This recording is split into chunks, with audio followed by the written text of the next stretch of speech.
ताई, आज रॅली जी आहे ती जोरदार जी रॅली आहे ती या ठिकाणी संपन्न झाली.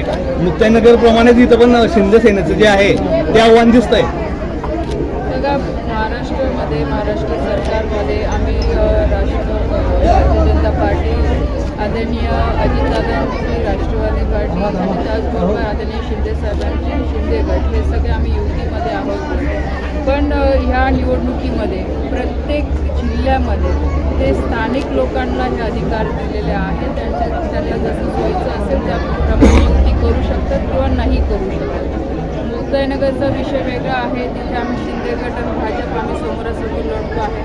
त्याचप्रमाणे इथं चोपड्यामध्ये शिंदे गट आणि भाजपसोबत अजितदादा गट राष्ट्रवादीचा आम्ही युतीमध्ये लढत आहोत. तर प्रत्येक ठिकाणची परिस्थिती जिल्ह्यामध्ये पूर्ण राज्यभरामध्ये वेगवेगळी आहे आणि माझी जबाबदारी आहे भारतीय जनता पार्टीची कार्यकर्ता म्हणून, भारतीय जनता पार्टीचे खासदार म्हणून, कारण की हा मतदारसंघ माझा आहे आणि चोपडा तालुका हा नेहमीपासनं म्हणजे 2014 आणि त्याच्या आधीचा पण जो आपण आधीचा इतिहास बघितला तर नेहमी इथे सर्व पक्षाच्या लोकांनी म्हणजे भाजपला लोकसभेमध्ये मतदान केलेलं आहे. भाईंनी पण नेहमी सहकार्य केलेलं आहे. ते कैलास बाबू आहे ते पण दुसऱ्या पक्षात म्हणजे शिवसेनेत त्यांनी पण सहकार्य केलेलं आहे. अजितदादांसोबत आहे. प्रत्येक पक्षाचं योगदान राहिलेलं आहे आणि भारतीय जनता पार्टीला मानणारा वर्ग इथे आहे. आणि आज ह्या निवडणुकीच्या प्रचारासाठी मी आलेली आहे. जसं मी काल पण सांगितलं की ही निवडणूक कार्यकर्त्यांची निवडणूक असते आणि कार्यकर्त्यांच्या निवडणुकीच्या अनुषंगाने आम्हाला निर्णय घ्यावा लागतात. त्यांना जे सोयीचं असेल त्या अनुषंगाने निर्णय आम्हाला घ्यावा लागतात आणि म्हणून चोपडा तालुक्यामध्ये पदाधिकाऱ्यांना जे सोयीचं वाटलं त्या अनुषंगाने आदरणीय गिरीश भाऊंच्या अध्यक्षतेखाली ह्या सगळ्या निवडणुका उत्तर महाराष्ट्राच्या होत आहे. आदरणीय देवेंद्रजी ह्या राज्याचे मुख्यमंत्री आहेत आणि त्यांच्या नेतृत्वामध्ये संपूर्ण महाराष्ट्रभरामध्ये निवडणुका होत आहे आणि खूप चांगला प्रतिसाद इथे चोपड्या शहरामध्ये आहे. आज पक्षाची पण ताकद वाढते, खूप मोठ्या प्रमाणात पक्षामध्ये प्रवेश होत आहे. ते एक चांगली गोष्ट आहे कारण लोकसभेमध्ये आपण बघा की पूर्ण लोकसभेमध्ये चोपडा तालुका हा लीडच्या याने नेहमी पुढे असतो. म्हणजे जवळपास 50,000च्या पुढे लीड नेहमी चोपडा तालुक्याने दिलेला आहे. तर आज आनंदाची गोष्ट आहे की आज पक्षामध्ये खूप चांगले लोकांचा प्रवेश होतोय, एक चांगलं संघटन उभं राहतोय आणि त्याचबरोबर चोपड्याच्या शहराच्या विकासासाठी आज अजितदादा गट पण आमच्यासोबत आलेला आहे या निवडणुकीमध्ये.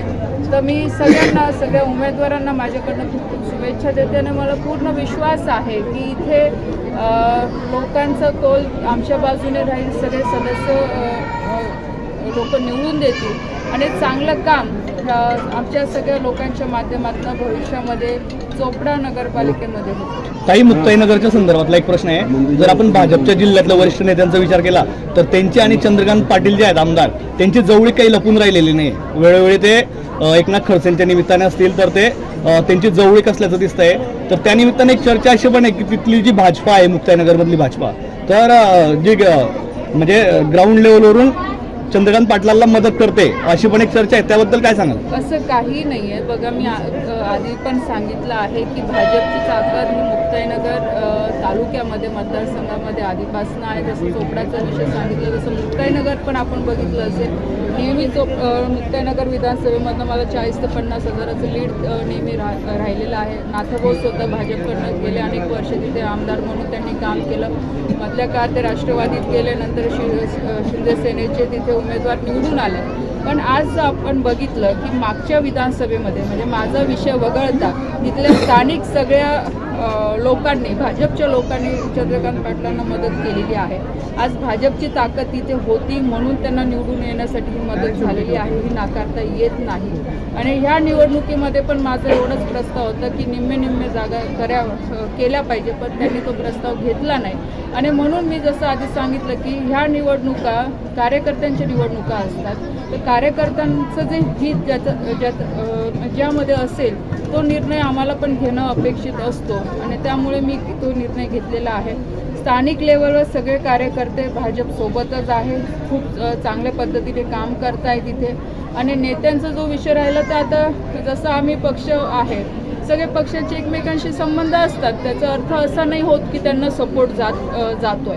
ठीक आहे, नाथाभाऊंचा विषय तो वेगळा आहे. नाथाभाऊंच्या विषयाच्या संदर्भात मी इथं जास्त काही बोलणार नाही. पण आणि नेहमी मी कधी ह्या भानगडीत पडली पण नाही, कारण की एका बाजूने नाथाभाऊ माझे सासरे आहे, तर मला नेहमीच त्यांचा आदरही आहे.